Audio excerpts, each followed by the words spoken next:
Animal Político en Contextos.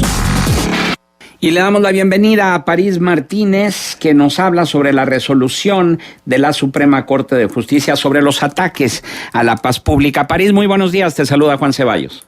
Hola, buenos días, Juan. Buenos días a todo tu público. Pues así es, mira, el día de hoy se tiene previsto que la Suprema Corte continúe un debate que inició propiamente la semana pasada en torno al análisis de dos delitos que son muy controversiales en todo el país, pero que además han sido motivo de una amplia polémica en la Ciudad de México, ya que han sido los delitos utilizados para sancionar a personas que se han manifestado en distintos momentos en la capital del país, por razones a veces relacionadas con la capital del país y otras relacionadas con temas nacionales.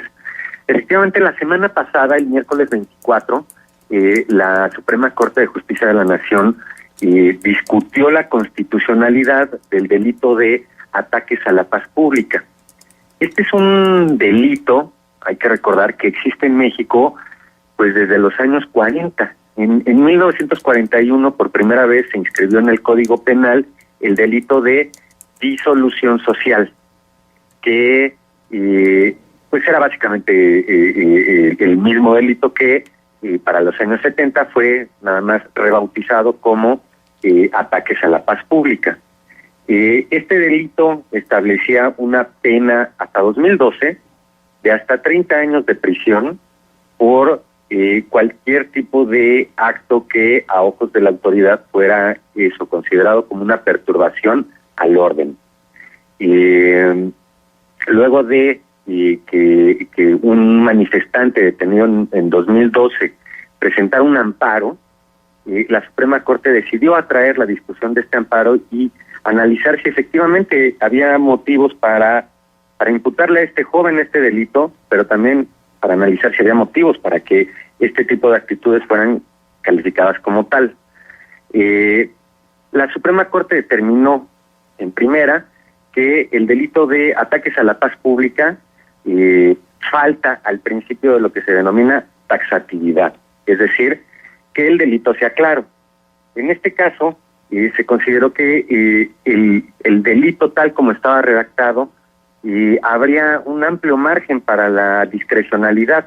Prácticamente cualquier cosa que la policía o el Poder Judicial en México determinaran que representaba un ataque a la paz pública podía ser sancionado con hasta 30 años. Si recordamos, este es un delito que en el 68 ya los integrantes del movimiento estudiantil pues reclamaban que tenía que desaparecer porque solo era utilizado para criminalizar la protesta social. Argumento que la misma Comisión de Derechos Humanos retomó en diciembre pasado para pedir a las autoridades capitalinas que eliminaran este delito. Mira, va un ejemplo de la discrecionalidad con que se utiliza.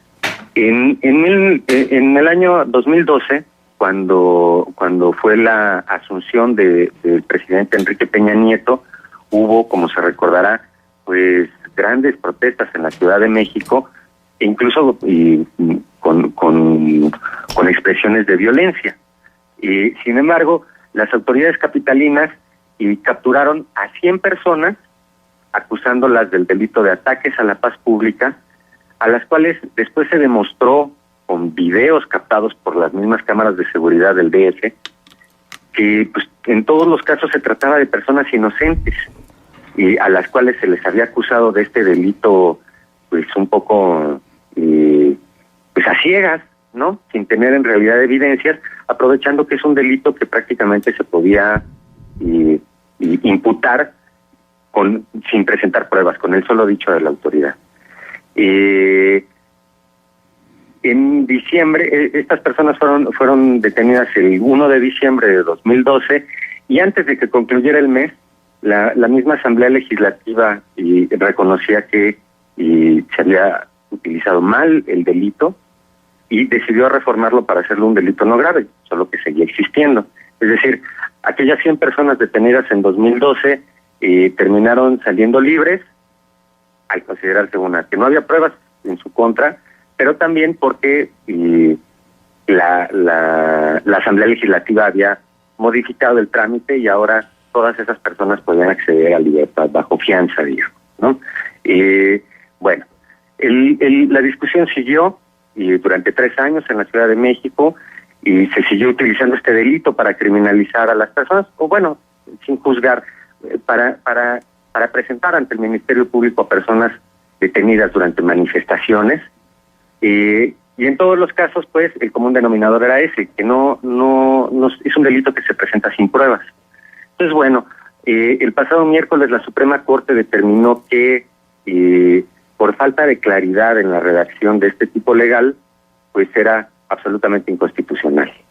Y ahora, hoy, y alrededor de la 1:00 p.m, iniciará también en la Suprema Corte la discusión acerca de la constitucionalidad de otro delito que iba de la mano al de ataques a la paz pública, que es el delito de ultrajes, es decir, el delito de proferir injurias contra una autoridad, que también ha sido utilizado para presentar ante el Ministerio Público a manifestantes. Y bueno, también el amparo de un manifestante detenido en 2013 llega esta vez a la Suprema Corte con presentando los siguientes argumentos. Señala el afectado que fue sentenciado a una pena de cárcel por un hecho que fue el ejercicio de lo que consideró otro derecho constitucional, que es el derecho a la libre expresión. Y esto es lo que va a determinar hoy la Suprema Corte. Si un manifestante o si las injurias contra una autoridad se inscriben dentro del marco de la libre expresión, o si, tal como está planteado en este momento en la ley, proferir injurias contra una autoridad puede considerarse un delito que te lleve a la cárcel y a la pérdida de derechos políticos. Ahora, París, de acuerdo con la nota de Animal Político, por dicho delito el Código Penal considera una pena de 5 a 30 años de prisión a los que mediante la utilización de sustancias tóxicas por incendio, por inundación o violencia realicen actos en contra de las personas, de los bienes públicos o privados o servicios públicos que perturben la paz pública. Bueno, en caso de que se declare la inconstitucionalidad, ¿quiere decir que quedarían sin efecto este delito con la utilización de este tipo de sustancias? No, claro que no. Más bien, hay delitos más bien, estas actitudes violentas, como por ejemplo generar incendios o destruir propiedad privada o lesionar a gente, quedan mejor descritos en otros delitos del Código Penal. Lo que concluyó la Corte es que el delito de ataques a la paz pública, tal como estaba redactado, no estaba sancionando una actitud en particular o un acto en particular, sino un montón, y le dejaba al juzgador a su criterio personal determinar qué actitud podía ser catalogada como violencia, como actos incendiarios, etcétera. Todas estas actividades, por eso todos estos actos, como los que menciona, de todas maneras quedan penados, pero por delitos mejor descritos. Por ejemplo, la violencia contra las personas queda mejor descrito en el delito de lesiones. Igual, los ataques contra instalaciones públicas o contra propiedad privada también queda mejor calificado en la redacción del tipo penal de daños. Es decir, todas estas acciones agresivas, violentas o que puedan atentar contra la seguridad de las personas o de su patrimonio, siguen siendo considerados delitos en la Ciudad de México. Lo único que se eliminó fue este tipo penal que se tiene comprobado solo ha sido utilizado contra manifestantes. Sí, porque esto se prestaba a violaciones a los derechos humanos, ¿verdad? Exacto. Esto lo que va a obligar es a que si la autoridad detecta que una persona en el marco de una manifestación o no, si por ejemplo provoca un incendio, bueno, lo va a tener que acusar de el delito de daños con la agravante de daños en propiedad ajena o pública con la agravante de haber causado un incendio, pero ya no lo va a poder acusar de este delito abstracto de ataques a la paz, ¿no?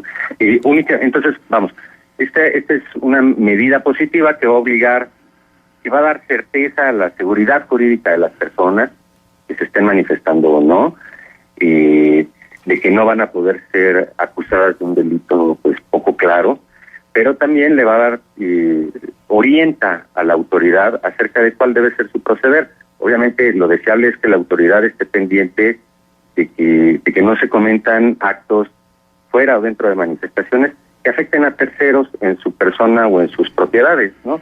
Entonces, lo único que hace esta reforma es como orientar mejor a la autoridad sobre cuál debe ser su proceder y también cerrar espacios de discrecionalidad, porque algo que sí se tiene comprobado en la Ciudad de México, por lo menos, es que este delito ha sido empleado para procesar penalmente a personas que finalmente se demostró que eran inocentes. Entonces, mira, te voy a poner un ejemplo. En 2012, durante las protestas del 1 de diciembre, la Comisión de Derechos Humanos determinó que mientras la policía capitalina arrestaba y procesaba a 100 personas inocentes que no estaban realizando ningún acto violento, otro grupo perfectamente identificado, a otro grupo se le permitió actuar, a este sí, cometiendo ataques contra el mobiliario urbano, contra la propiedad privada, lanzando bombas molotov, etcétera. Bueno, en un acto ideal o en un momento ideal, la autoridad ya no tendría a la mano un delito para irse contra los inocentes y se vería obligada a proceder contra los actos que sí están penados, como en este caso sería la violencia contra las personas o los daños, ¿no? Muy bien, París Martínez, nuestro agradecimiento por tu participación aquí en Contextos. No, hombre, un abrazo a todos ustedes y a sus órdenes. Bien, pues escuchó usted a París Martínez, periodista, reportero de Animal Político. Si usted quiere visitar la página es www.animalpolitico.com.mx.